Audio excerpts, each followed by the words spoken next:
Engage Vernon. I'm your new wingman. We will win! Because we have... Welcome to CommLink. Hello and welcome to the CommLink Podcast. I'm Stubb and I'm joined by Silvius. How's it going? Doing great, man. Ready to dig into some CitizenCon stuff. Yeah. So today we're going to be taking a look at day one of CitizenCon from this year. And there's a lot to go through, a lot of information included in day one.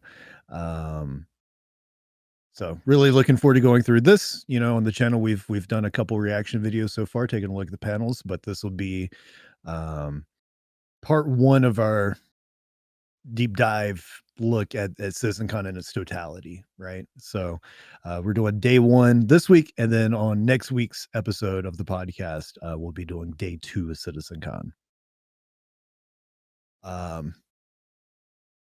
Starting off with day one, we had the Star Engine demo.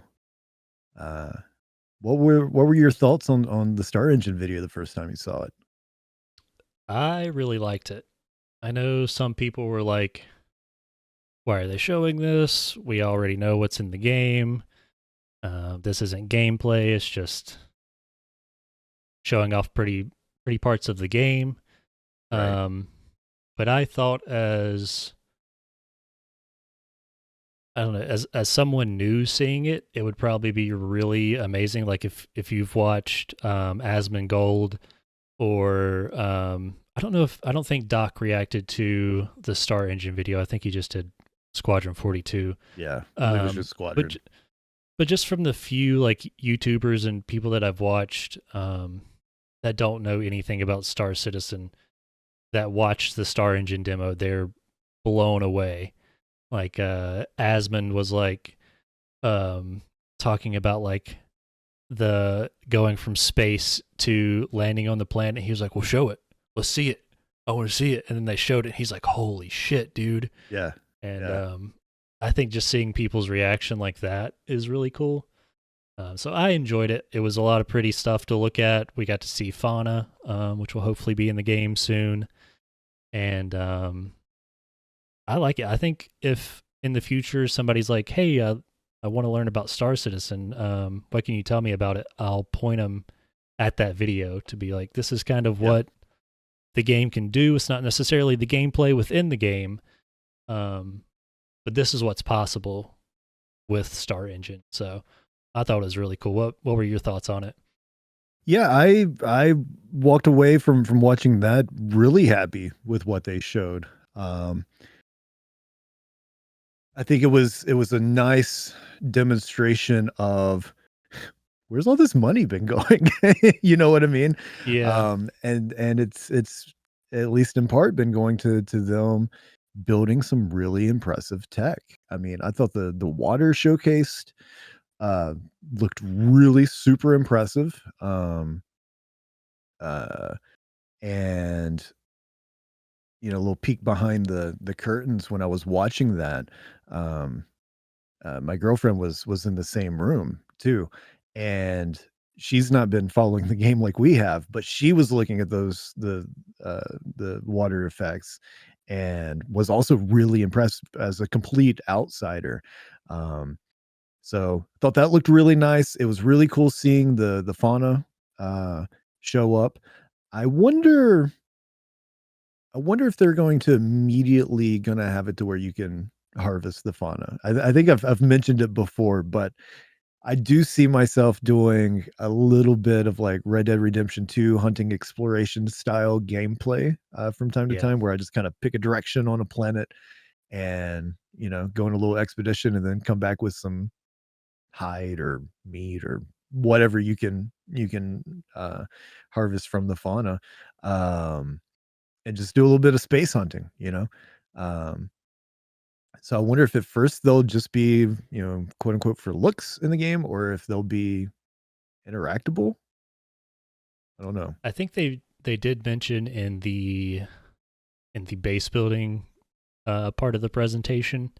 I think they did mention like having like herds of cattle, I guess, to some extent, or like farming, which I don't know if that included like space cows or whatever, if it's just like growing plants. But I would assume you could have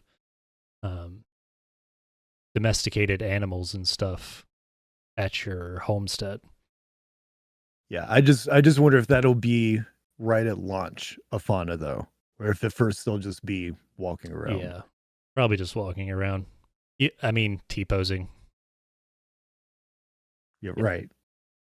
But yeah, that was cool. We saw some pyro in the Star Engine video as well. Yep. And there's going to be so much to talk about with pyro for the foreseeable future, especially with the preview channel going on right now. But I've got to be honest, like going into watching the CitizenCon footage and before the actual event happened, there was some talk about, God, they're going to show pyro again, and like not a lot of real excitement about seeing pyro. And I carried a little bit of that into this, but dude, when they transitioned to pyro, I got excited. Like I was happy to see it. You know what I mean? Yeah. And then of course with the news of the preview channel and all that was given later on, makes it even more exciting. But yeah, it was pyro seems to be an excellent system for demonstrating what the Star Engine's capable of. Just from a purely aesthetic point of view. And then I know I just want to talk about that transition between Stanton and Pyro. The jump was really short, which I think they did state that stuff was shortened to like for the length of the video or whatever. Yeah, just so it's not 2 hours long or whatever. Right. Yeah, I just wonder if that's the like if what we saw there was because they had the new quantum effects. I wonder if that's going to be how the wormhole looks when we go through it, or if they're still working on art for that. It looked pretty cool already, but I'm just curious how all that's going to work. I'm sure a lot of people are, but yeah, it looked cool. Yeah, for sure. And then, we saw some more fire in the Star Engine video, or I guess that would have been the first time during CitizenCon, right? The engineering package wouldn't have been shown until later. Yeah, they showed it off on the reclaimer falling out of atmosphere with the fire inside. Yeah, that was really cool. Yep. Yeah. And so I don't know. I just watching that, I get why some people would be kind of meh on it because it wasn't really showing a lot of gameplay stuff. But I think from just as a view to where a lot of the funding has been going, as a demonstration of tech supposedly working, and as a teaser of some things to come like the fauna, I think it works really well on that level. And also, if Star Engine ends up being what they want it to be, I was thinking too, like, do they start to license it out to other developers? You know what I mean? Does Star Engine actually become a huge source of revenue for CIG outside of Star Citizen? I think it's possible. I think one of the devs mentioned it. I don't know if it was on Spectrum or just a conversation that they had with them with somebody at CitizenCon, but I think one of the higher up devs, I'm not going to drop names because I don't remember exactly who it was, but I think they said they're not planning on licensing Star Engine to other companies as of right now. Okay. Yeah. Right.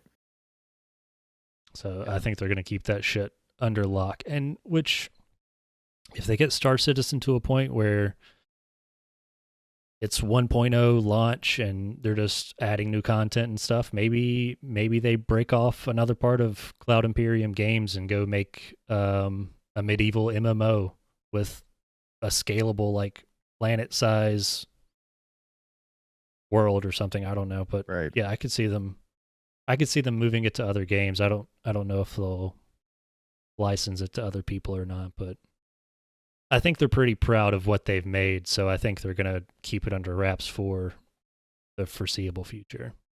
Yeah.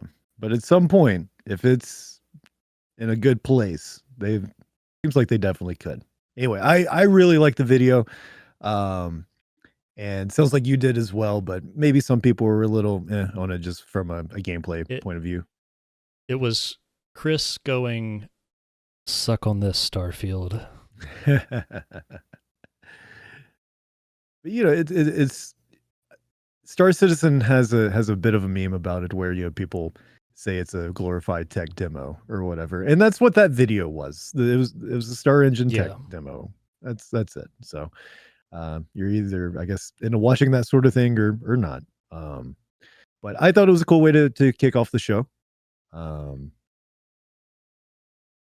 So after they showed Star Engine, let's see, what was it? The Blood, Sweat, and Tears after that?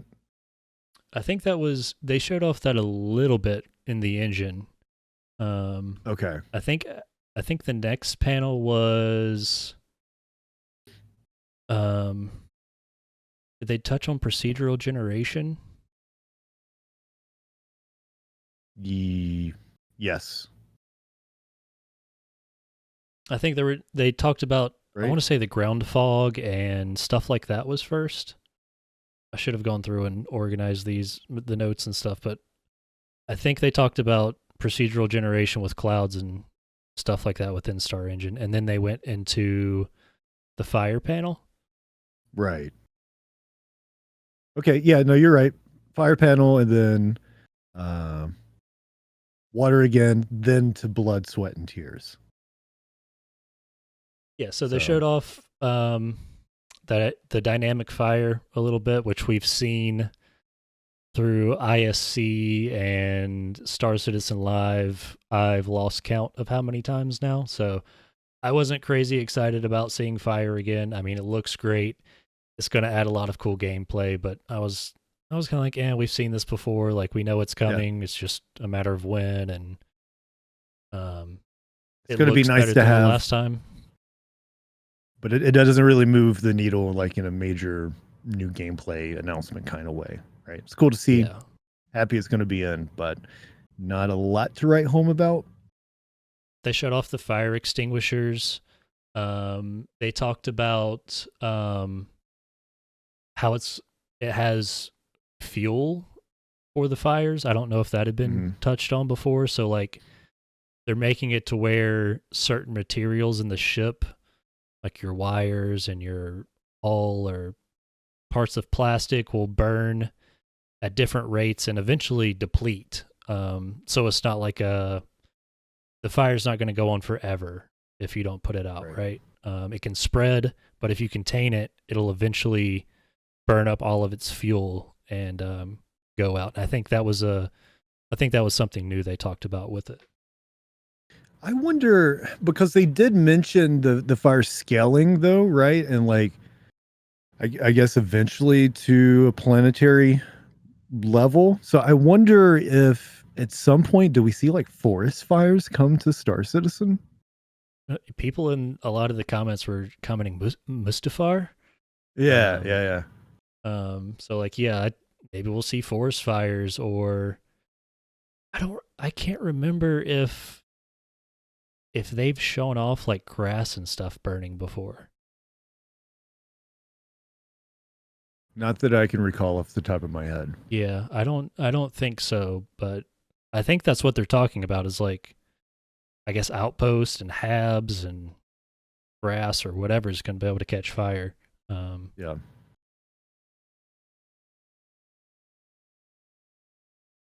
I do kind of want to talk about the Blood, Sweat, and Tears. So, yeah. And I'm curious what your thoughts were on this. To me, the sweat and the tears both looked really good, but there was something about the blood where like it didn't look, I don't want to say it didn't look good, but it didn't look like it was on the same standard as the Sweat and the Tears were. Right. But at the same time, and this is an early look at that stuff, right? This is not in the game right now. They're still working on it. And so, maybe by the time it goes live, it'll look better. But that stuck out to me. But in addition to that, just the shader tech that they were showing off looked really cool. And I guess they talked about an HDR update as well with Blood, Sweat, and Tears. Did anything about it stick out to you? Because this was one of those videos they showed where I thought the tech was cool looking, but I also found myself wondering, how often am I really going to notice this stuff in game? Yeah. As impressive as it is, most people are going to be running around in a suit with a helmet on, unless you're getting into a lot of fist fights. I don't know how often like a bloody nose is going to stick out to you in game. You know what I mean? And I get it. It's all about fidelity and immersion, but this was one of those times where I was watching it and I was like, it's cool, but can maybe we show something that a little bit more gameplay focus? And having just been fine with the Star Engine demo, right? But I guess maybe this was just a little too specific for them to focus on for my taste for as long as they did. I feel like in the PU it's not really going to matter a whole lot. Like you said, people are going to have helmets on 90% of the time, unless they change something major to where you can't wear armor around space stations for whatever reason. I think people are going to have helmets on a lot, but I think it was mainly aimed at Squadron 42, especially for like cinematics and cutscenes and stuff. You're going to want to see, like, if you just got out of a big fight or whatever, you're going to want to see blood and sweat all over your character's face. You don't want them to look like they just, walked out of the shower right after a big fight or whatever. So I think it was mainly aimed at Squadron 42 and just something they're kind of like bringing over to the persistent universe, because why not? It looks cool, but yeah. How often is my character going to get a nosebleed? And like right there at the end of the Star Engine demo, the guy's like walking up the pier and the blood drips out of his nose and like onto his lip. Yep. And the first time I saw that, I was like, is his lip bleeding? And it just looked kind of weird. Like, you didn't see the drop fall. I feel like the blood should have started like coming out of the nose and drained down to his lips instead of just falling. So maybe they're going to make things like that look better. But yeah, I think it was probably like a first art pass or whatever, and they're just kind of, hey, we got this. Let's show it off. But pretty minor. Did they talk about hygiene after that, or was that? There was talk about hygiene. That was during the character advancement panel, though. I don't think they mentioned it this early on. Okay, because that is something I'm a little concerned about. The hygiene mechanics, because we've all heard about pooping, and we knew you were going to have to keep your character clean and stuff, but I am curious to see how they implement that. Yeah, I mean, how often are we going to have to take showers? Because when they were talking about hygiene, I was watching it literally thinking, does this mean I have to actually take my character into a shower, hit a button real quick, stand in there for a few seconds, and then walk out and then continue on about my day? Yeah. Like, if it's like once every, couple of play sessions, depending on how many hours you play, I don't mind if it's something they're gonna make you like, okay, I gotta sign in, let me drink my water, let me eat my food, let me take a shower, let me equip all of my guns, let me make sure I have all Yeah. my ammo, my like food and shit for when I need it later. If it turns into that, I won't enjoy it very much, but as long as you're like exploring Pyro and you just leave an outpost and you're like, man, my character's kind of filthy, and while you're flying to the next whatever, I go put my character in the shower and it's good to go, like that's okay. But if it's as constant as eating and drinking are right now, which I think don't need to be as often. Yeah. Those need to be reined in a little bit as is. There's no way it's going to be that often, right? Like they would be crazy. I hope they make it to where, so that you're supposed to be like, your character is supposed to be living in this world, and when you're logged off, I hope it's just assumed that your character is going to eat and shower, you know, like while you're logged off. Like if you log off at a station with amenities, just go ahead and have your character eat and shower.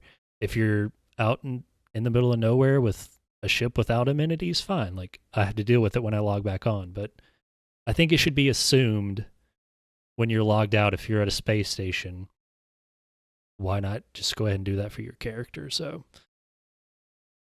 hopefully they do that. I don't know. I'm not crazy about hygiene and pooping and eating and stuff like that in my space game, but it's definitely going to be part of the game. So I hope they just implement it in a way that doesn't make me hate doing it. Yeah. I mean, you want to be able to enjoy aspects of the game other than just your character's maintenance. You know what I mean? Yeah. So, interesting that the hygiene is going to be in there, but I just, I share the same sentiment. I just don't want to see them go crazy with it. Yeah.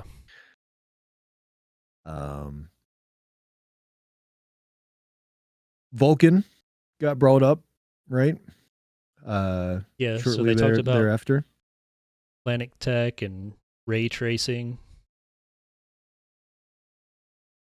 Yeah, the ray tracing I thought looked really, really impressive.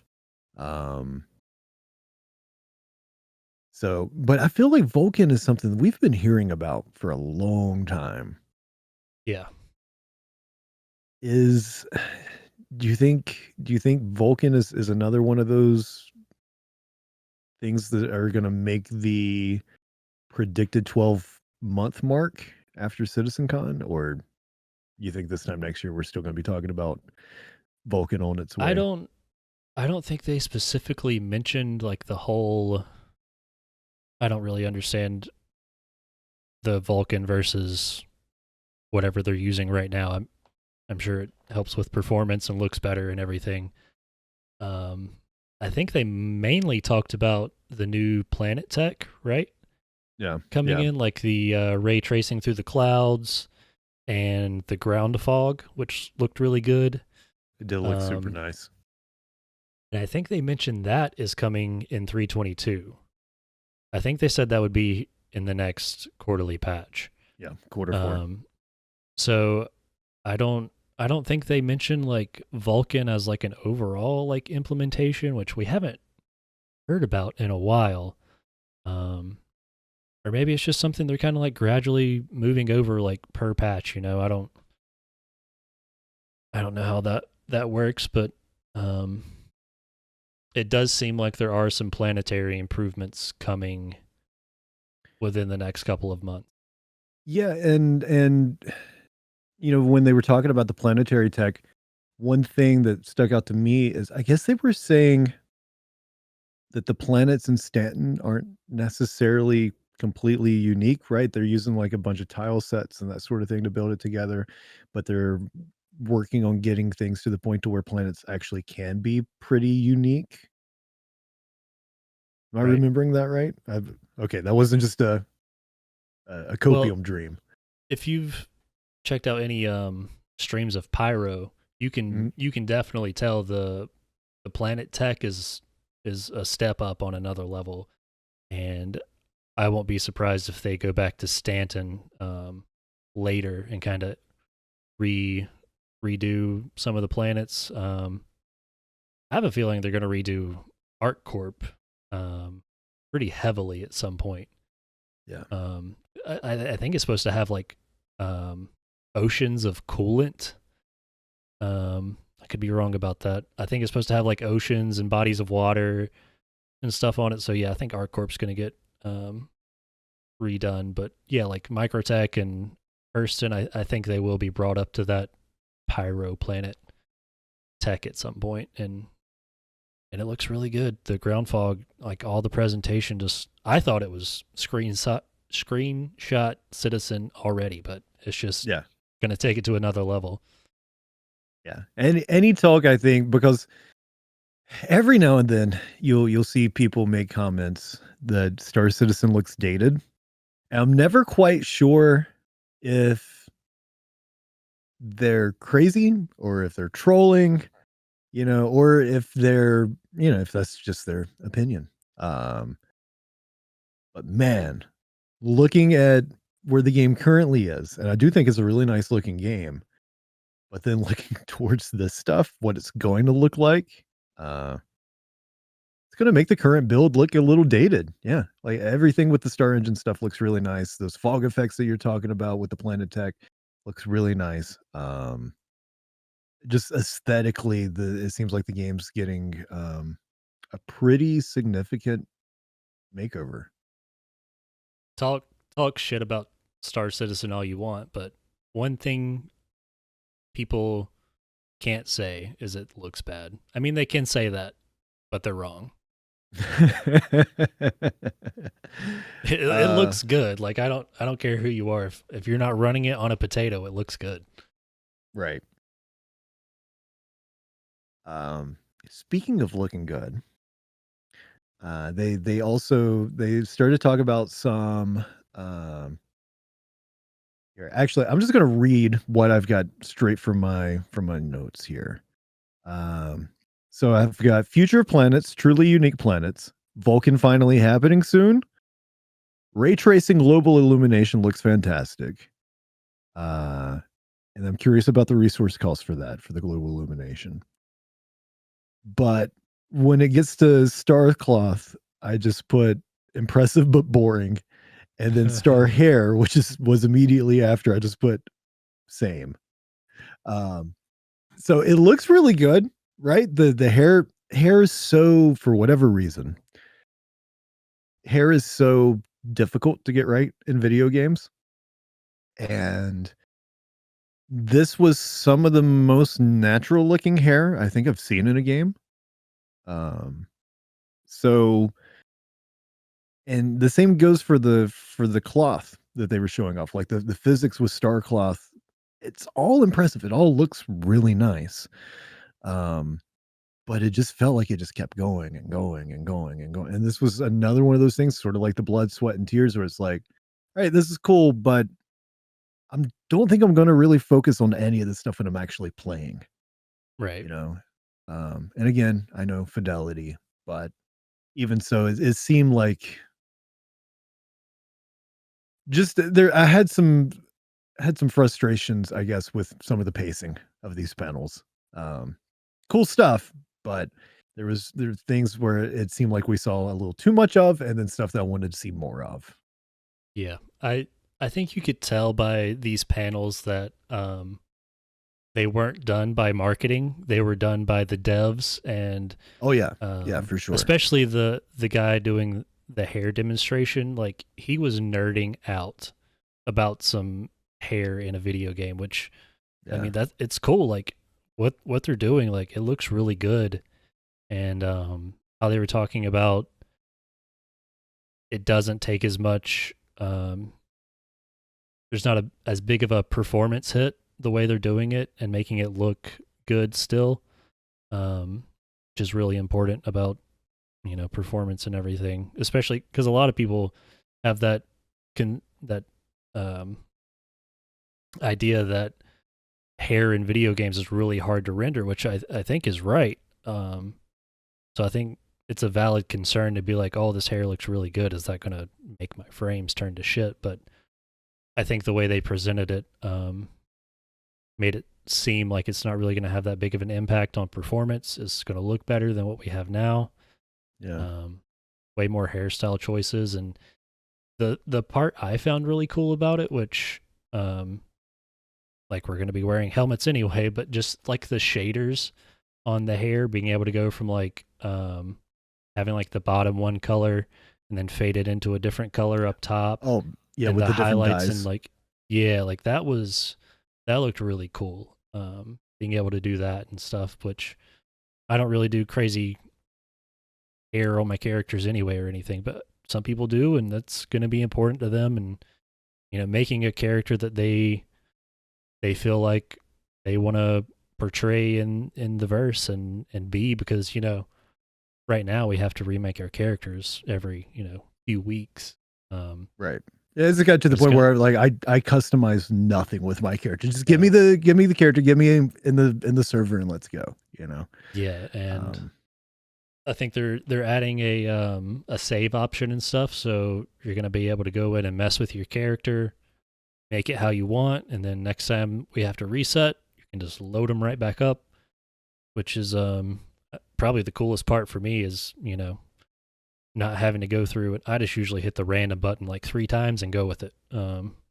But just being able to like sit there and like, it is fun to make a character that you want to play, how you want to look and everything. So I think that will be important, especially for Squadron, where you're going to be in cutscenes and stuff like that. And I guess also for people that do like more role playing, Yeah. the PU as well. Like if you're meeting up with somebody at a bar or something like that, and you're actually getting out of your armor and your flight suit and you're changing into civilian clothing, and yeah, like it's going to be cool for that as well. Also, I want to mention too, just the whole UI for the new character Yeah. creator looked pretty good. Looked significantly better than what we have currently in the game, in my opinion. But it looked nice. So it had a really clean layout to it. Everything seemed pretty easy to navigate. And that's also another kind of running theme, I think, with this CitizenCon, is most of the time when I saw new UI in the game, like it all looks pretty good for the most part. Yeah. Some stuff is still in early stages that they showed or just hasn't been updated. But I thought the player creation screen itself looked really nice, even if I'll probably never look at it for more than 10 seconds at a time while making a character personally. But for those who do like to really customize characters and care about those details, it's cool. It's very cool. And the hair stuff too, like when they were showing a more zoomed in look, just seeing like the little strands that were popping out from characters' heads was cool as well. Like it wasn't, not everything was just perfectly smooth like it is a lot of times in video games. Yeah. It had a natural look to it. So cool stuff in there. I just want more gameplay, Yeah. I think we all do. And I think a lot of our gripes with these less interesting panels are probably because they were more aimed at Squadron 42. Like, you're going to want to make your character look cool for Squadron because you're in cutscenes and that's who you're playing as, and just the cloth and like different types of armor and clothing, and it all adds up and makes the experience richer and deeper and more immersive. So it's all good stuff. But like you said, I think a lot of us were like, where's the gameplay? Right. Exactly. It's all really cool stuff. It's gonna add to the game, and I like it. Yeah, and also with the physics stuff came what they showed us of Maelstrom as well, which I put that, I think it looks good. I can't say that I was completely stunned by some of the explosion effects. Like some of it looked early still. You know what I mean? Yeah. But I do really look forward to it hitting live because it'll help create some more dynamic combat scenarios. If you're behind cover and your cover's being blown away, do you run to get more cover? Do you go ahead and pop out and try to take out whoever's blowing up the cover? You know what I mean? Like it adds additional layers to the gameplay other than just walls that stay there forever, and you can't penetrate through them or anything like that. Um, so I don't know. I wish they would have like hit on how it's going to work in the PU more. Like we saw it working, Yeah. we saw stuff being destroyed. We saw it in the Squadron 42 trailer, but they never said how it's going to work in the live environment. Like if you go to an outpost and you destroy a wall and then you leave, the next person that comes there, is that wall going to be destroyed, or is it going to be a whole new wall? Or is it going to be per server? So like you're on server 1, wall's destroyed. Somebody else comes in, they're on server 1, wall's destroyed. Somebody else comes in on server 2, wall's still there. Yeah. And will it reset over time? Will it reset when it's streamed out? How much of it will be destructible? Like obviously I don't think they're going to let you like blow up Jumptown, Like if you Right. drop an A2 bomb on Jumptown, it's not going to explode. So I don't think they're going to make everything destroyable. Some people might have thought that from the demo, but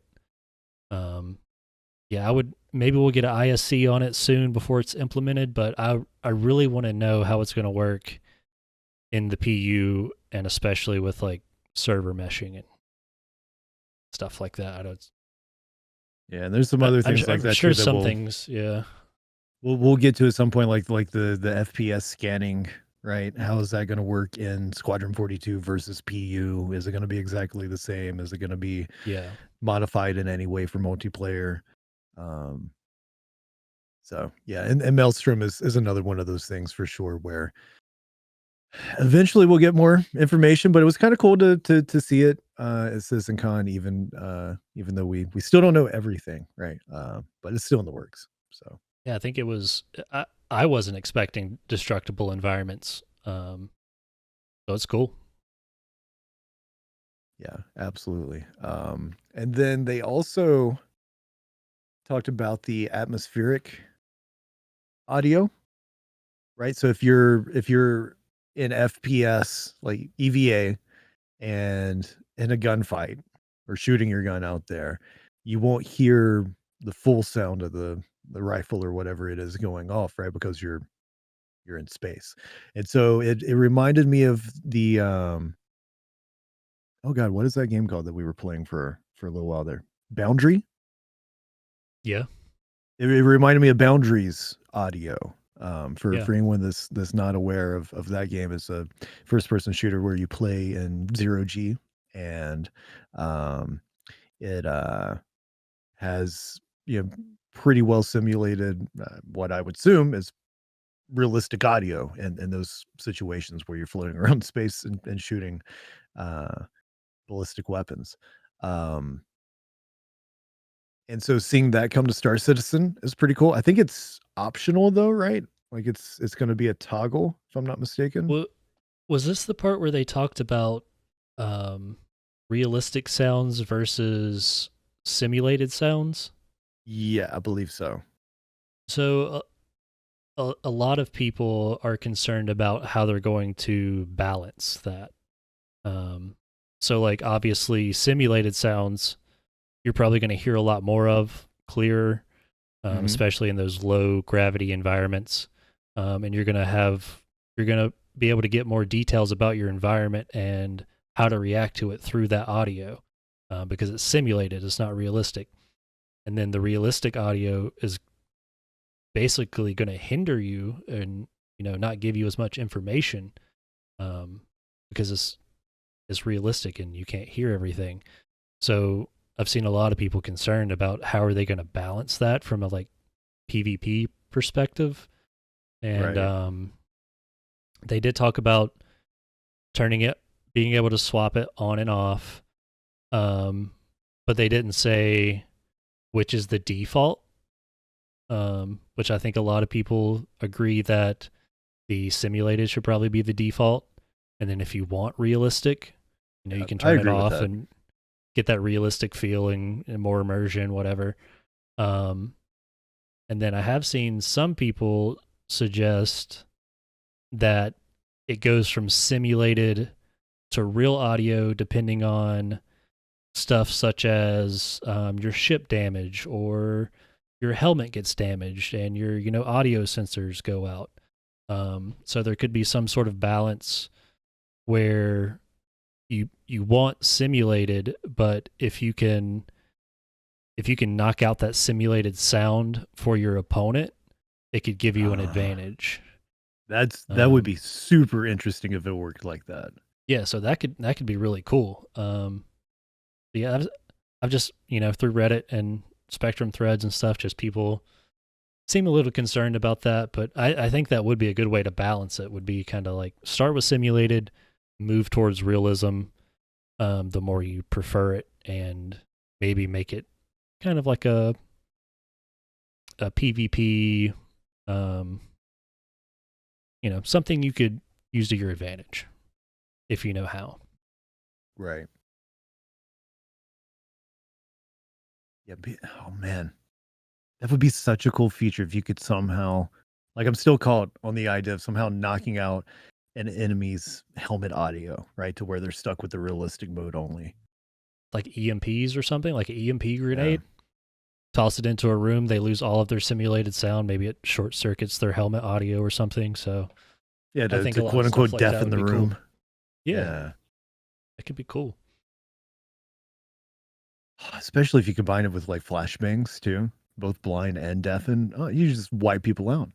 Anyway, so I did like it though. I thought it actually sounded really good. Hmm. The audio team seems like they did a really great job with that. Um, where did they take us after the audio enhancements? Is that PES? Yeah, so I think Chris, no, Chris came back on after the PS, but yeah, they went after the audio. Yeah, PS and replication layer stuff, which we Yeah, did that. We did the reaction video for that. We kind of talked about it in depth. Watched the panel on it. Just just to mention it, I was pretty excited about this panel, oh yeah, because like we said, it's the technology that is going to make the whole game work, the way CIG pitches it, right. um, and the fact that it was working just 3 weeks before CitizenCon was pretty crazy. So it's pretty new tech, and for them to get that from working 3 weeks ago to having a live presentation was pretty impressive, I thought. And yeah, it was a good panel. I enjoyed it. Yeah, definitely check out the reaction video up on the channel. Because it is interesting, right? It's very tech heavy, that panel, but it's really interesting in the fact that this is something that we have been waiting on for years, right? We've been told, hey, server meshing is going to kind of be the key to this game all coming together, right? Or at least one of the major keys. Um, and it feels like we've been waiting on it for a really long time. And to finally see it working, even not completely understanding how all of it's working, Yeah. um, because I did, find myself getting lost in the jargon a little bit. Um, but just to see it working was such a cool moment. Like, to me, again, even not having 100% comprehension over everything that was said when they were talking about PS and the replication layers and all of that, it still seemed like a moment of, hey, this game's really happening. Like they're building the thing, right? And this is something that we've been waiting to see for a long time, and finally here it is and working. Still in its early days, right? Because they're going to continue to iterate on it over the years. But working, operational, like it was a really cool moment. It's huge.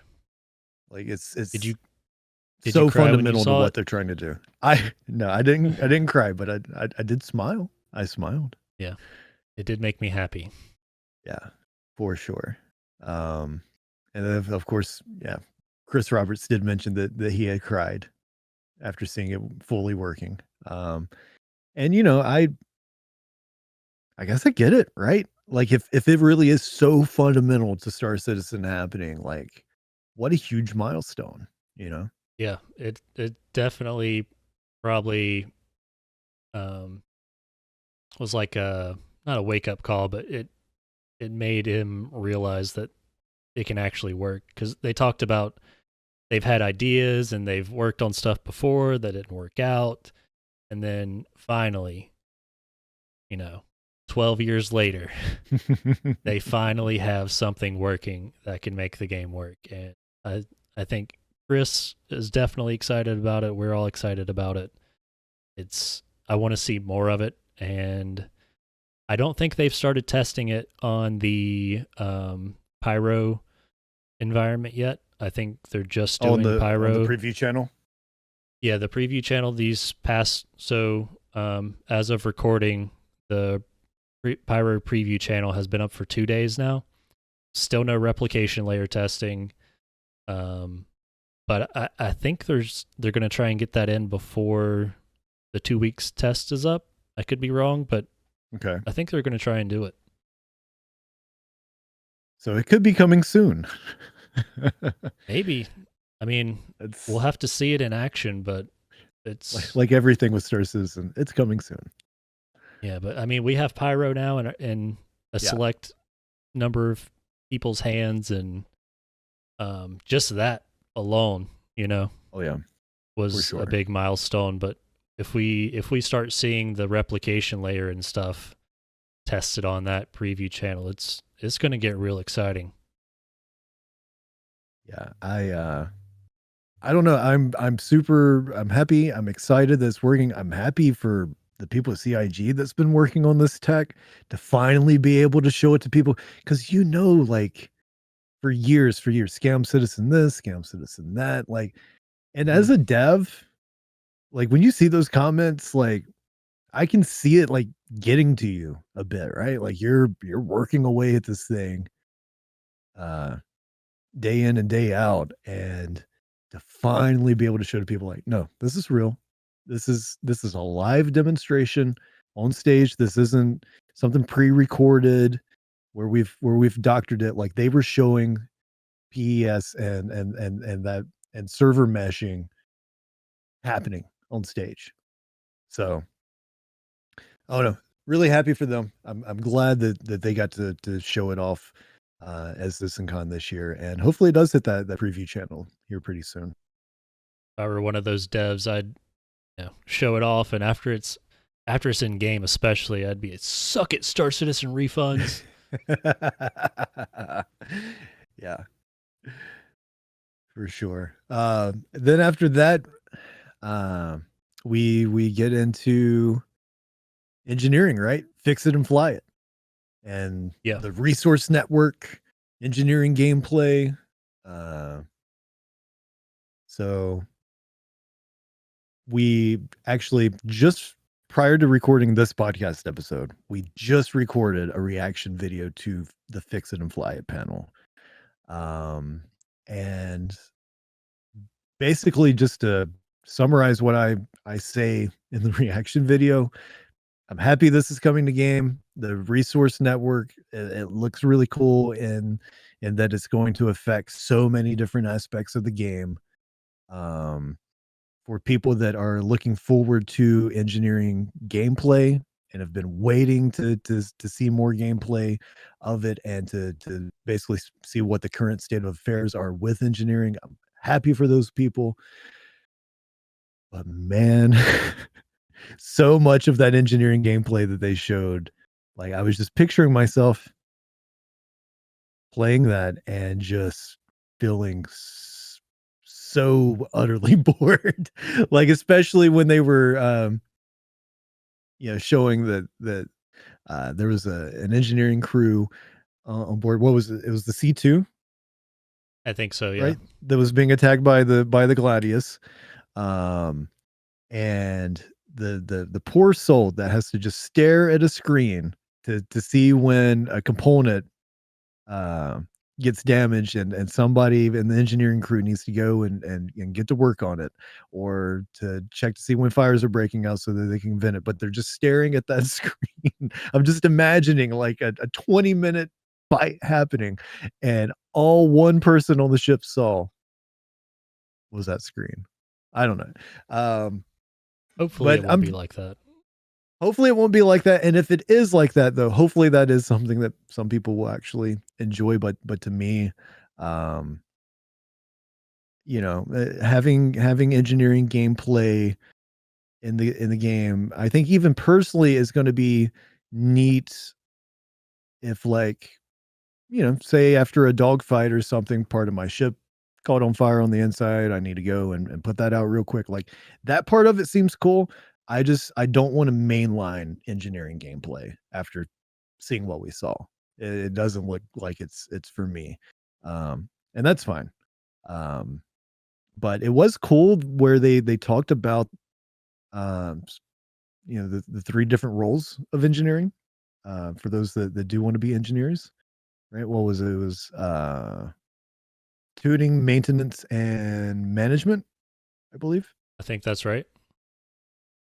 So it does seem like it's going to have some layers to it, and that for those that do want to be a part of an engineering crew, and part of some gameplay where it seems like you're going to have to really rely on communication to fix these problems. Um, I don't know.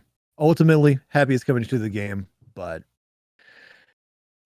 I hope they can somehow make it a little bit more engaging than, hey, this component needs to be fixed. Let me take out this multi-crew or not multi-crew, multi-tool, point a beam at this component, and voila, it's fixed. Like Yeah. I hope that maybe getting the some beam present fatigue. I'm hoping the presentation that they showed, he was stuck in that screen mostly to kind of show us what was happening. And, hopefully it's not as, like we talked about in the React video, how the single Gladius was able to just shut down a C2 entirely with 3 engineers on it. So hopefully it'll be more like you're fighting, and then you're like, oh, my jump drive isn't working, so you run over to the screen and you look at it, and you're like, oh, that relay is missing. So then you run down the hallway to the relay and replace it, and then your pilot's like, oh, our power plant on one side just went out, so you run over there and then you fix that, and then they're like, oh, we got a fire downstairs, so you run back up to the front with the panel and you vent the bottom rooms and stuff. So hopefully it's going to be a little more not involved, but dynamic, I guess, for one person instead of just staring at a screen the whole time and clicking buttons. And maybe seeing like the crew do that work with like a 2-screen situation in that presentation where they were showing us the terminal, but then they were also showing the engineers simultaneously. Maybe if they had done it like that, it would have come across as a little bit more engaging. I don't know, but ultimately, like,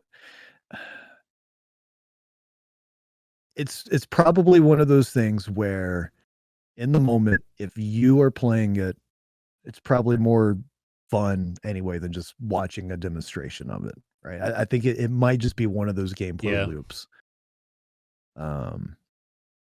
Also, And side note here, Yeah. maybe stop your Pyro download. You're looking a little glitchy. Oh, am I? Yeah, your video is a little glitchy there. It's not terrible. It'd just be bad internet. Yeah, sorry about that, everybody. I don't see anything downloading. It's all good. Yeah, It's better now. Nice. Anything else about engineering that we want to touch on, or the resource network? I don't think so. Just I want to get our hands on it in that experimental arena commander mode, so we can kind of understand it better. And I've seen a lot of people concerned about if I have a fleet of, I own a Carrack and I own an 890 and I own all these big ships, should I melt them? Because it's in that scenario, especially if you're a solo pilot, you're screwed from a single Gladius. So anytime you're like going to trade or just, fucking around doing some bunkers, you're going to have people with you if it is that involved having to repair stuff. So I do see people's concern about, I have these big ships, which we all knew was going to happen anyway. We're needing multi-crew, and even if it's not real people, AI running your ship, which hopefully we haven't seen a whole lot of AI, especially on ships. But I'm hoping that if it's the case of where you do need a lot of people to run those multi-crew ships, they will hopefully bring in AI around the same time, AI crew, to where you could have an AI engineer. So if you want to go out by yourself or just one other person, you don't have to worry about recruiting that third or fourth person from wherever you're at before you go do fun stuff. So I'm very interested to see where they go with it for the multi-crew. I'm excited about multi-crew. That's one of the big reasons I like Star Citizen over Elite, is you get to go on your friend's ships and team up, and you actually have to deal with things as a team rather than just being in your own ship. But I'm excited for it. I know a lot of people are kind of have some anxiety over it with their big ships and stuff. And like I said, hopefully we get some AI crew news, stuff like that. But we'll see where it goes. Hopefully we get it in the experimental stuff before the end of the year.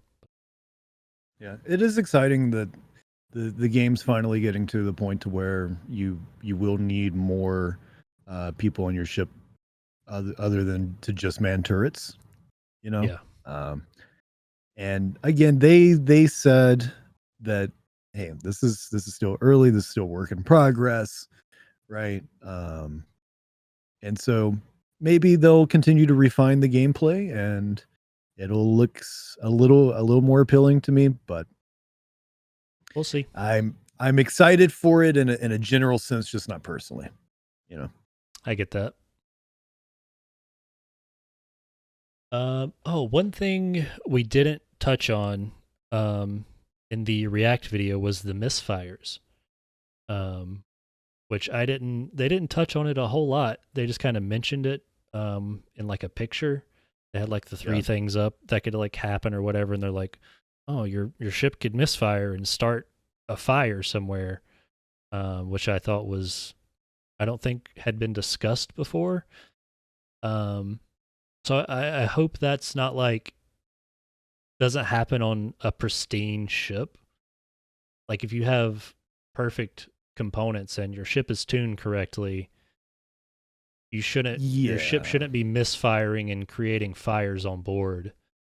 Maybe after your weapons take some damage.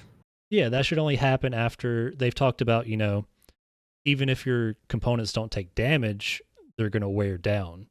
So if you don't keep your maintenance up, maybe at that point it misfires. Yeah, they didn't really. I don't think they went into the misfires a whole lot, but yeah, just that was just a thought I had. I hope they keep the pristine ships where no misfires, and you're going to want to keep your components and stuff up to, repairable and keep maintenance on them so they don't misfire. So I hope it's a preventable thing and not just a random thing that can happen no matter what the situation. Right. Yeah.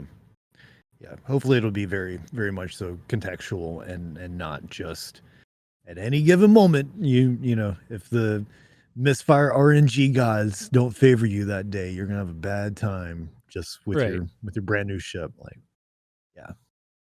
I think that's gonna, if I had to guess, and we're just speculating, that's probably going to be as a result from some wear and tear, the misfires. I would think. I assume that's what it's going to be, but that was just my thought on it, that they didn't really explain it a whole lot. Yeah, it's like if you go too long without changing the oil in your car, eventually it's going to be some really bad news. Yeah.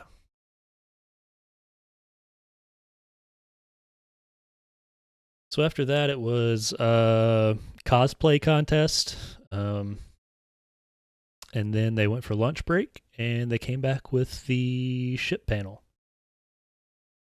Yeah, and so ship panel, I still haven't seen Talking Ship, but you have. We do have some notes though. It sounded like everything's going super well with the Merchantman. We should have that in game shortly. Christmas. Yep, Christmas, and no other ships matter. Just the BMM, baby. Yep, that's all you need. That's all you ever need. That's not what they actually said. You walk us through the ship panel? Yeah, so I think they started off, I think they showed off the Spirit series a little bit, some work on it, and then they unveiled the RSI Zeus, which has 3 different variants. There's a lot of chatter about the Zeus. They have the ES, which is like your exploring, traveling variant. The MR, which was my favorite one, for bounty hunting. It has the quantum dampener and a snare in one ship. Yeah. So I'm sure it's probably going to be tied to a co-pilot like the Antares is.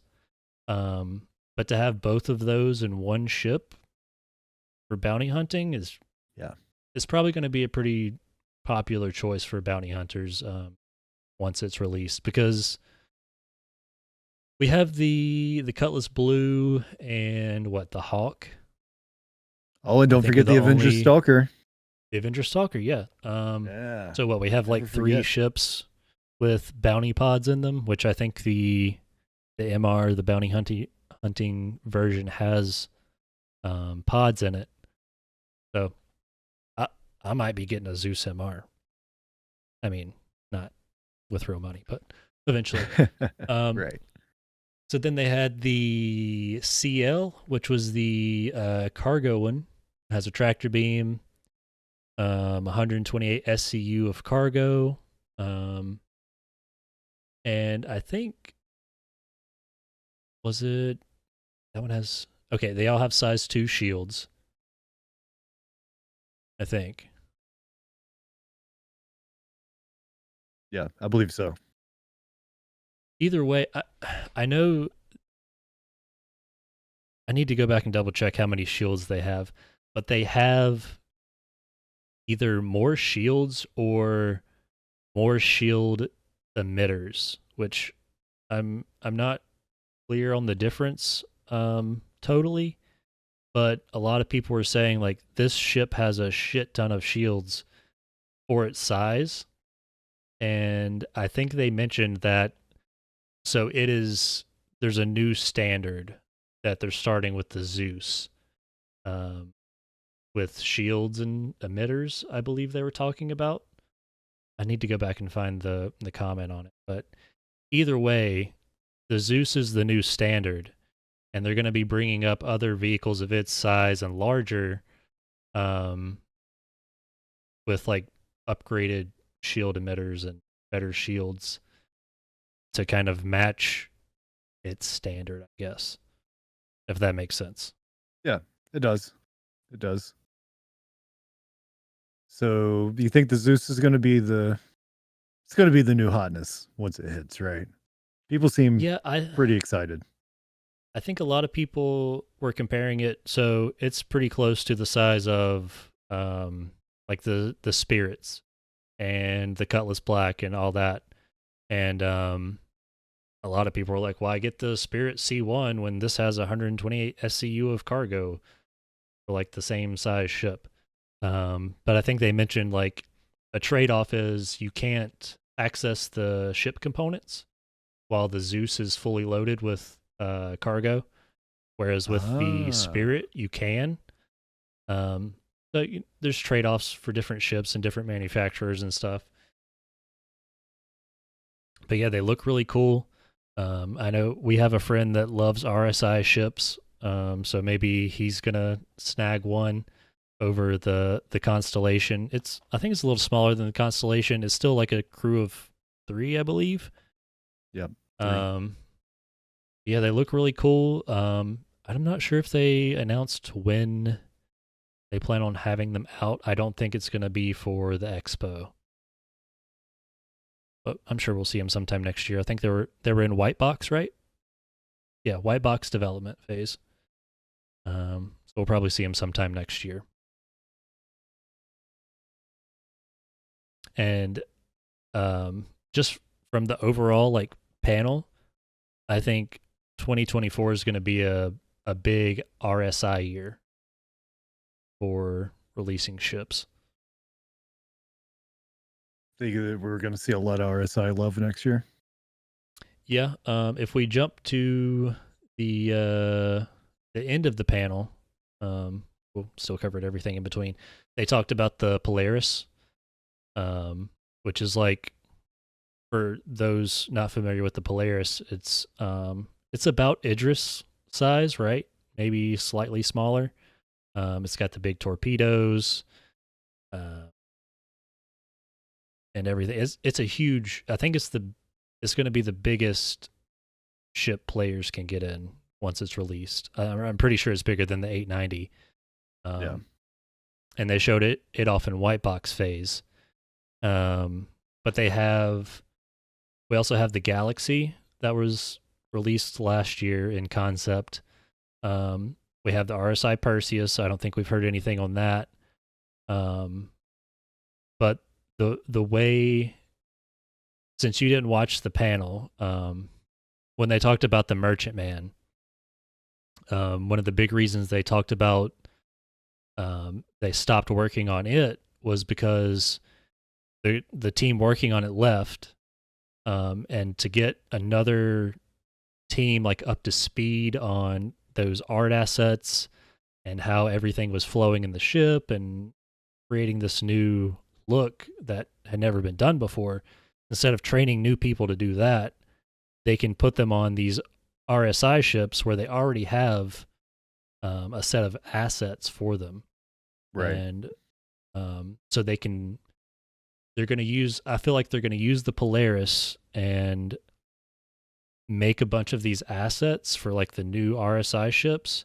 And then they're going to like be able to bang out the Zeus, the Galaxy, the Perseus. Like they're going to have all those assets done. And these same teams that have been making the Polaris and Zeus is just going to move right into making the next RSI ships because they already know how to make them. Oh, and the Apollo. The Apollo was announced to be in gray box. That's another RSI ship. So just between the 3 Zeus variants, the Apollo, the Polaris, that's already 5 new RSI ships that are in the pipeline. And since they talked about base building with the Galaxy, and base building is going to start going into development next year, I have a feeling like they're going to push that Galaxy to be made because they're going to want to put it out with the base building variant or whatever. Right. I feel like we're going to see a lot of RSI ships this coming year. It makes sense. Makes sense. Did they talk much about any other manufacturers in particular?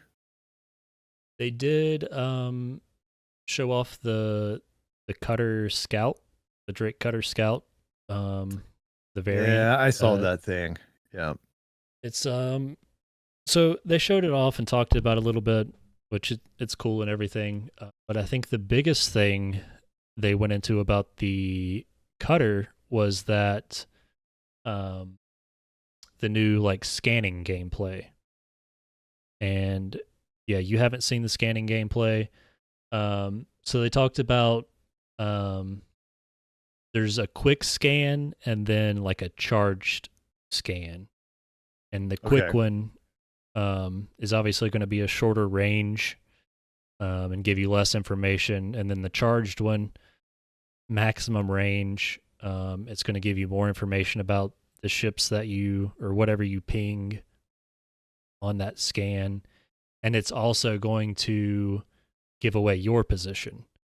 So, the quick scans, you might be able to keep your EM down, search for stuff without people seeing you. But if you do the charge scan, people are going to be able to see where you are too.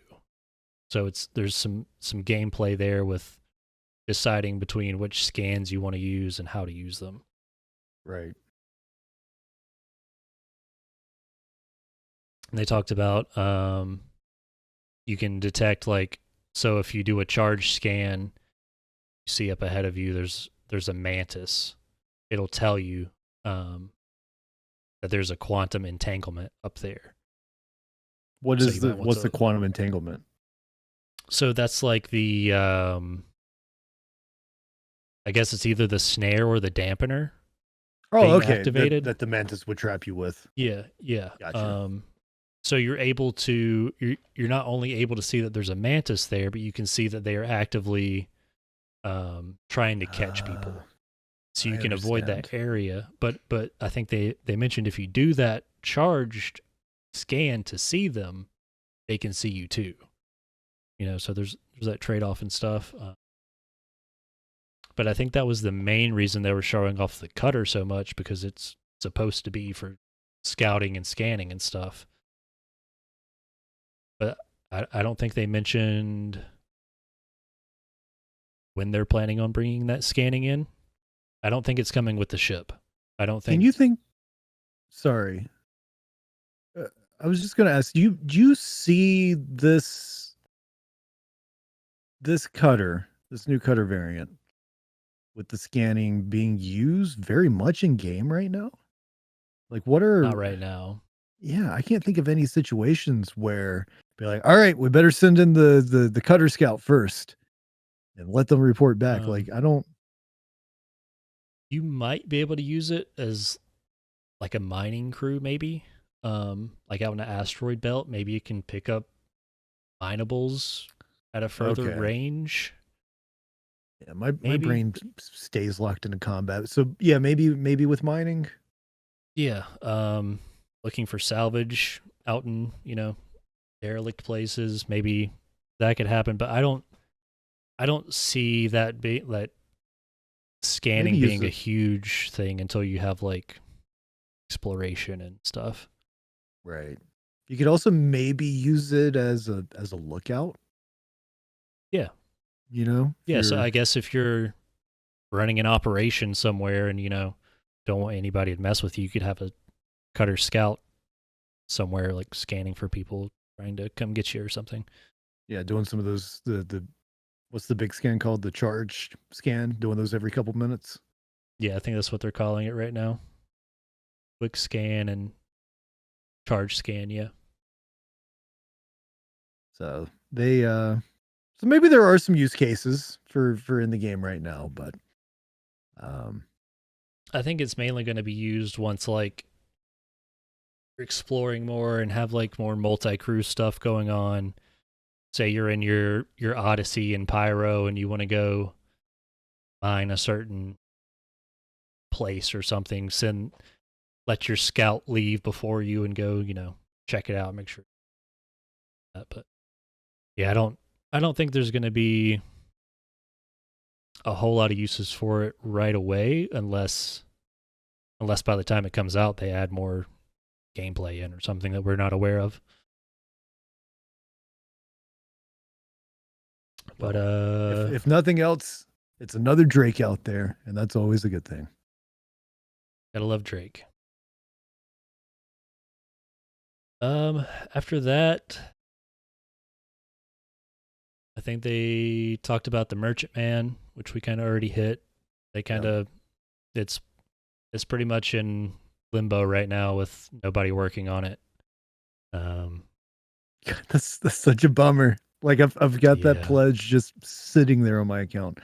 I want that ship so bad, but the wait continues.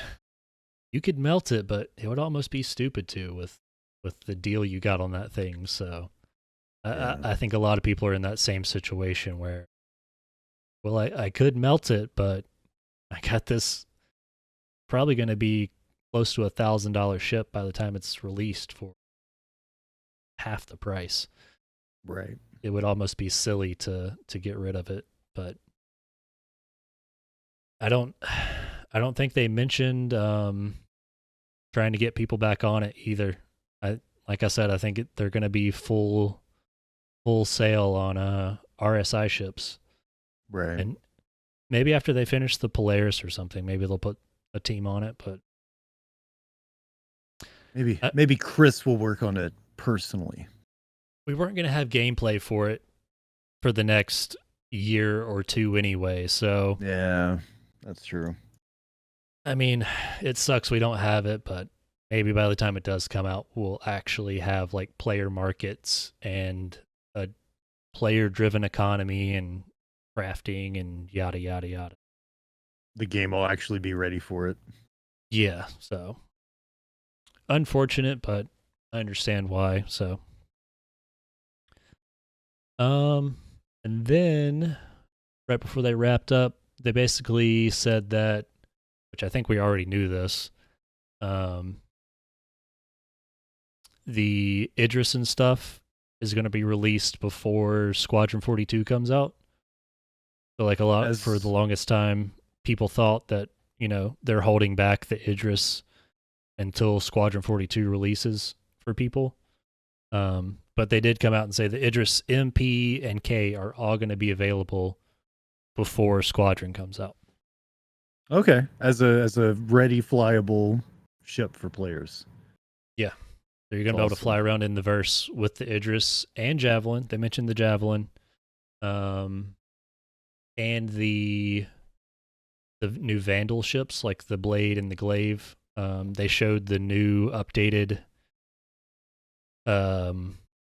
art form or whatever, like a year or two ago. But they said all of those are coming before Squadron also. And in the next 12 months, they did a little like slideshow of some ships that was just kind of the silhouette of them. Okay. And I think we've kind of figured out what most of them are. But they said within the next 12 months, we have the X1, which got added to the roadmap today. Yep. A rover, which I thought the X1 was the rover. Notes might be a little weird there. The G12, the Zeus and all its variants, that new cutter, the Gold Pass on the Retaliator, and the Polaris. And I think there might have been one or two more in there that I didn't list right there. There was one that looked like a really big Fury, like a medium-sized to large-sized ship shaped like a Fury. So the Fury's big could brother. be some heavy fighter variant or something. Yeah. Then they basically said Polaris, then the Galaxy, and then the Perseus. I forgot about that. So they did say it's Polaris, then they're making the Galaxy, and then the Perseus. I think they're pretty committed to that. So I don't know if we'll see that Perseus by the end of next year, but I think we'll definitely see the Polaris. By the end of next year? I think so. It It sounds was in white box already, so I think sounds like there's they a probably good have number a of decent sized vehicles. team on it. Yeah, Yeah. I was Sounds surprised. like a good number of They- vehicles for next year. They said, I think it was like 10 new ships in the next 12 months or something. Could be Yeah. wrong on that number, but it was somewhere around 10. So almost, I don't think they're going to do one a month, obviously, but almost one ship every month for next year. So that'll be cool. And I think after they showed off the Polaris, that was pretty much it for the ship panel. Yeah. That one I'll get around to, but man, I don't know. I'm still bummed about that merchant, man. That's okay though. That's all right. Hey, That's you could all trade it in for a Polaris. Yeah, or get a Zeus or two. Actually, I do like that Zeus. I'm gonna have to maybe think about that Zeus MR. Yeah, it could be a really cool ship, especially we do enjoy bounty hunting on occasion, so it could be a cool ship to roll around in. Yeah, for sure. And I'm not saying that, I've got the ship pulled up right now in the pledge store. But I've got the ship pulled up right now in the pledge store, and it looks like there's a lifetime insurance option right now too. So I don't know. Maybe I'll get That's that is MR the with LTI Solstice war paint. bond. This is just regular. I'm sorry. So you want me to check the war bond for LTI? Is that what you were saying?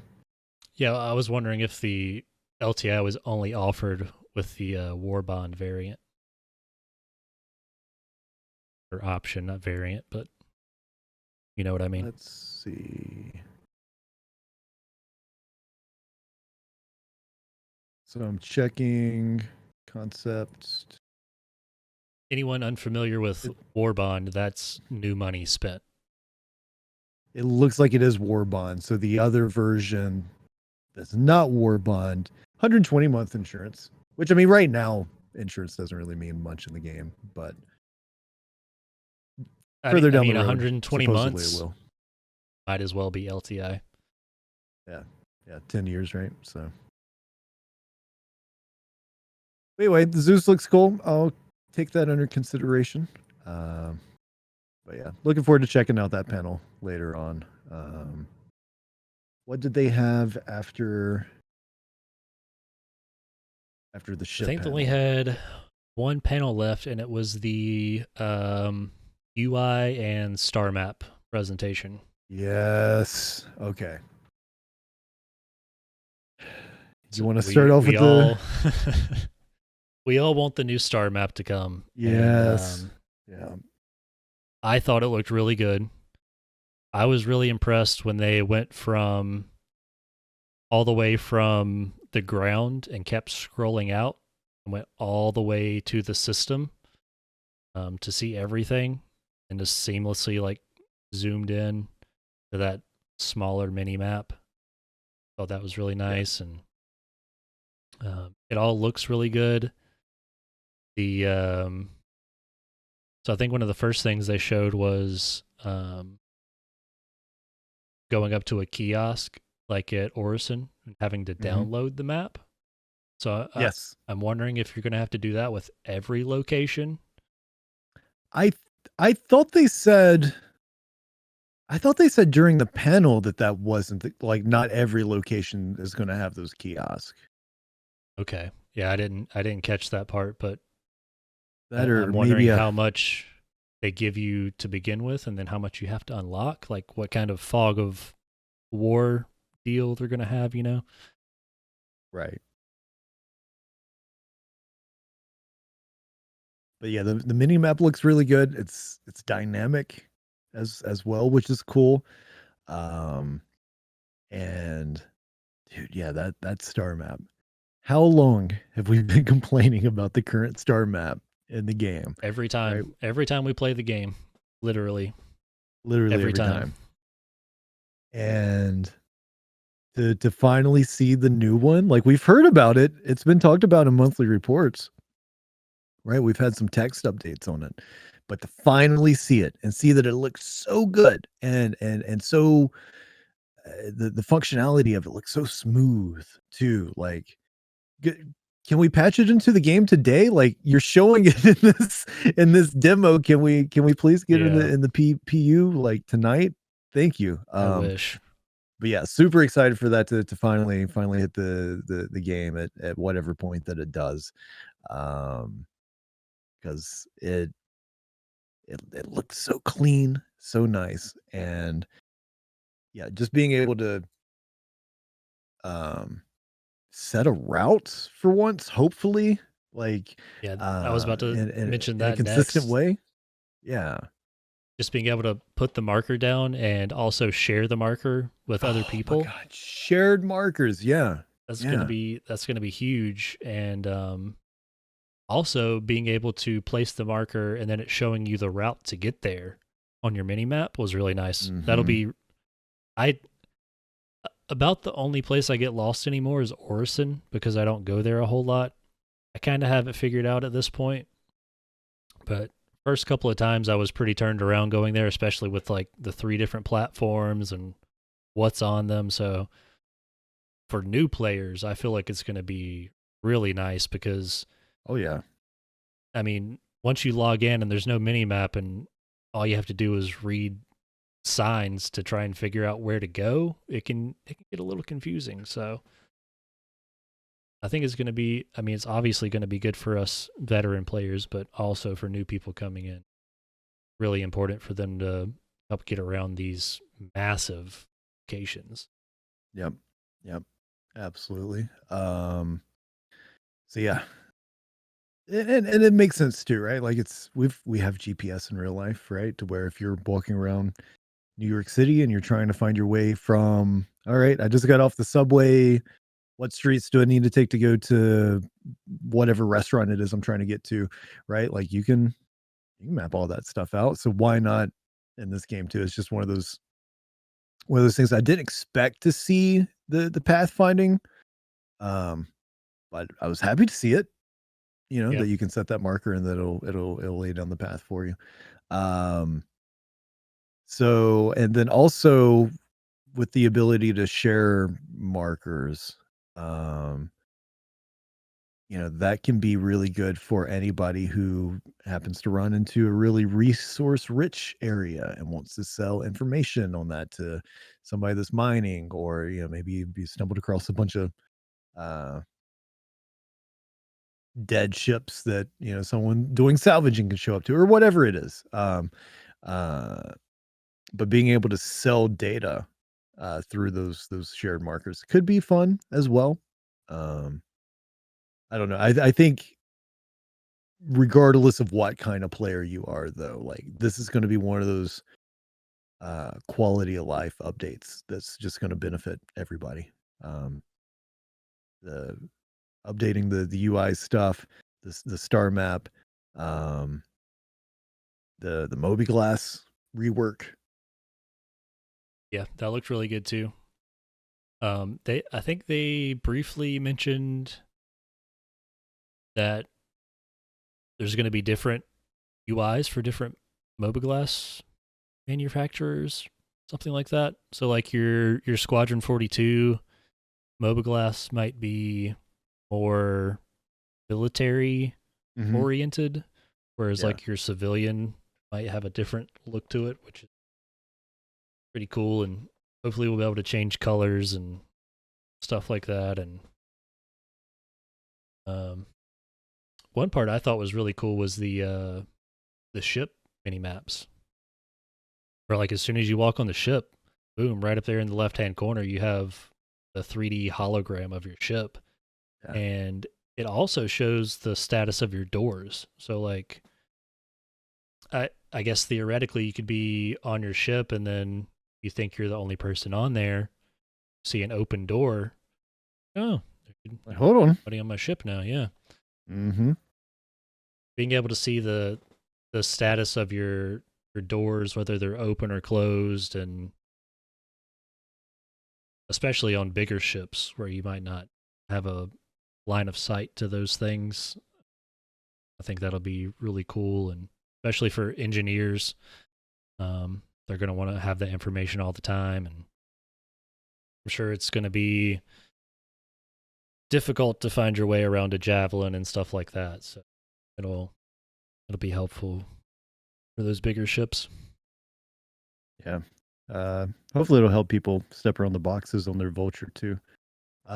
But no, yeah, the holographic mini map does look really cool, and again, just the fact that it's dynamics, it is one of those techie things, right? But it's also really cool that it's not just a static map that you're staring at, but like you were saying, like opening doors and all that's going to be reflected on the mini map as well.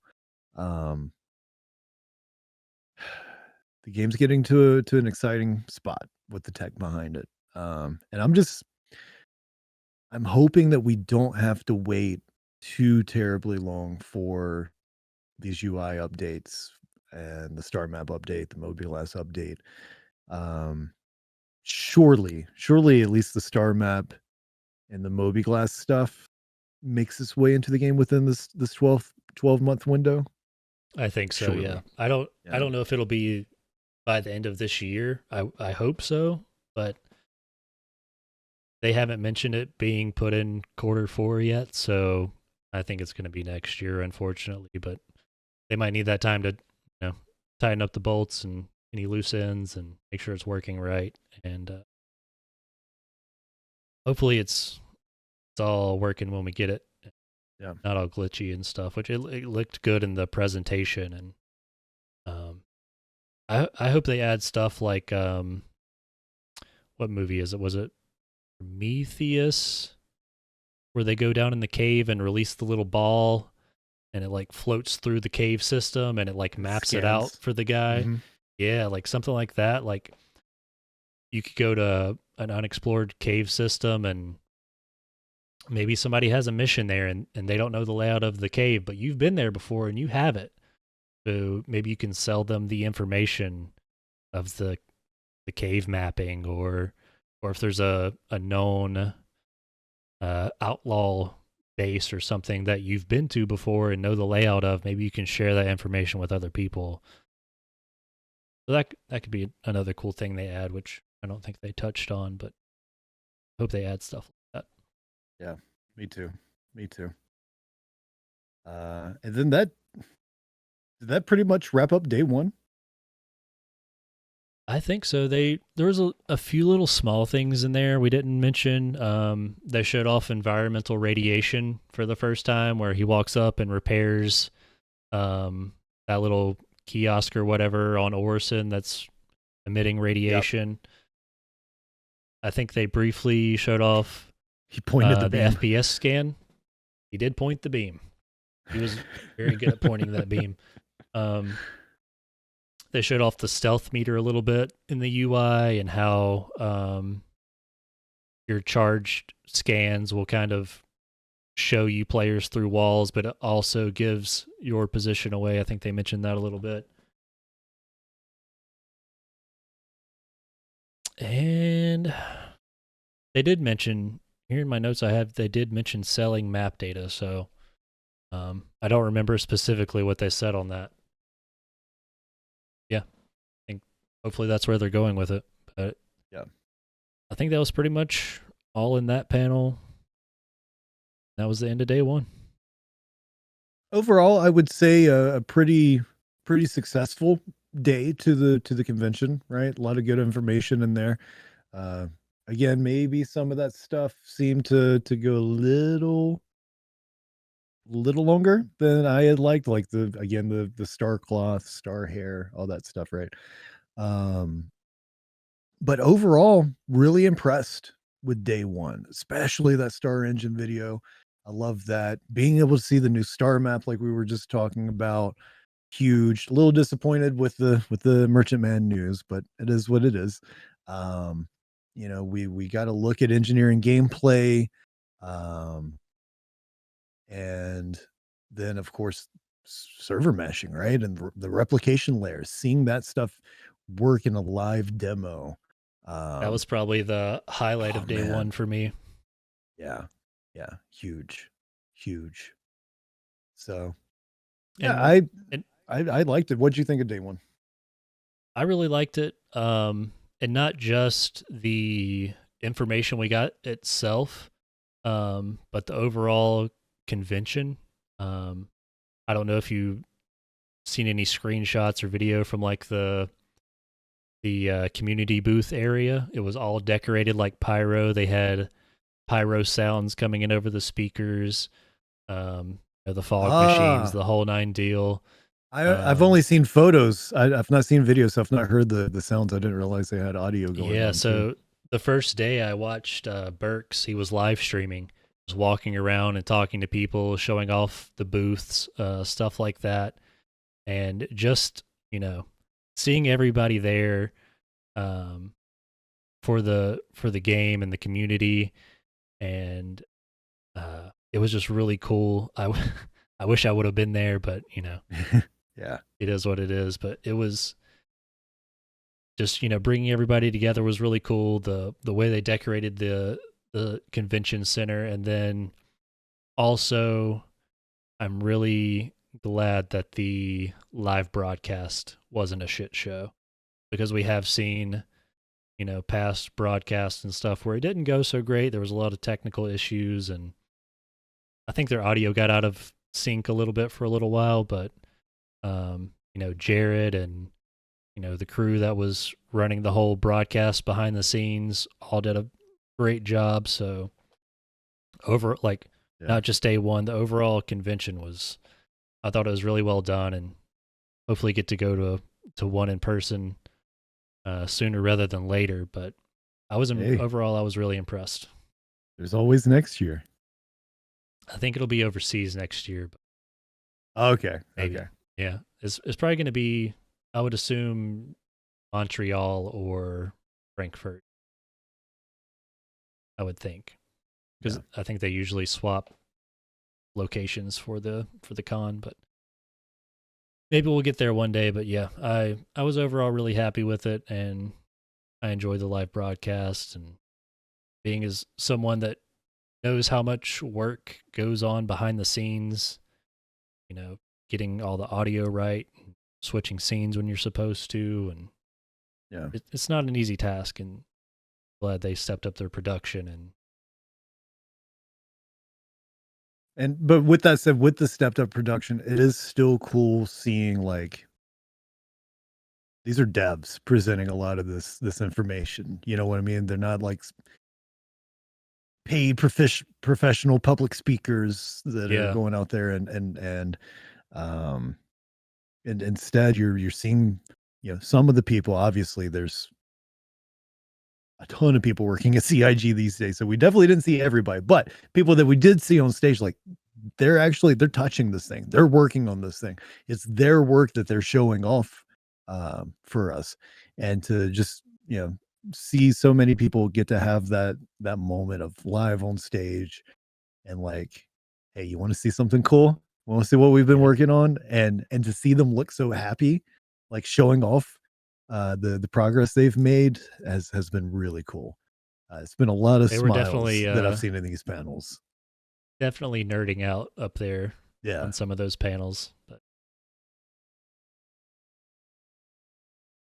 But anyway, we're going to cover day 2 of CitizenCon next week on the podcast. I did want to say before we wrap up this episode today, just a huge shout out to everybody that's been checking out the YouTube channel, that checked out the first episode of the podcast, that checked out the couple React videos that we've got up there so far. Like it really does mean a lot. Because when you first start a YouTube channel, you expect things to go fairly slowly or whatever, and so far, like, people have really blown away any expectations I had for our first week of content. Whether it's, people that stop by and left comments, which, we read those and definitely keep those coming. Like, love to read those. Whether it's people that subscribed, or just liked the video and maybe shared it with a friend or something. Uh, Thank you so much. And we hope that you stick around and continue to check out the podcast and the reaction videos, because they've been so much fun to do. And we're gonna we're gonna keep at it and keep getting better at it, and refine it as we go on. But what a cool start to CommLink this has been. So again, thanks everybody for tuning in and checking us out. Absolutely. Yeah, we're just two nerds sitting here talking about Star Citizen like any other two nerds could do, and to have people come in and sit through an hour, over an hour and a half now of us just talking nonsense. I really appreciate anybody hanging around, checking out the videos and leaving comments and everything like that. It's really cool to see, and we're both enjoying and doing it, and it's fun to sit down and get all these thoughts out at once, because normally like we'll text each other about like some stuff, or we're on Discord like playing the game, we'll talk about it a little bit, but actually to sit down and like dive deep into it and get other people's opinions and just talk about it with the community and other people, I enjoy it. So thanks again for everybody checking us out, and we're still going to keep doing it, so stay tuned. Yeah. And let us know in the comments below, what were your thoughts on day one of CitizenCon and any of the topics that were brought up today, whether it's Star Engine, whether it was server meshing, whether it was the star hair, whatever caught your eye and has your interest, let us know. And again, we've got the engineering reaction video that's going to be going up probably by the time you hear this episode or shortly thereafter. And again, we'll be back next week with day 2. Appreciate everybody so much for hanging out with us. Silvius, appreciate you doing this as well. Had a really good time talking about day 1 of CitizenCon, and can't wait to talk about day 2 next week. Yeah, man. Thanks for nerding out with me. Yeah. Yes, sir. Like, subscribe to the YouTube channel, hit that bell to get notifications. And don't forget that you can also access the podcast via Spotify as well. If you just search for CommLink, we'll show up right up on Spotify if you prefer to listen there. And until next time, stay safe, everybody, and be good. Take care. Thanks, everyone. See you next time.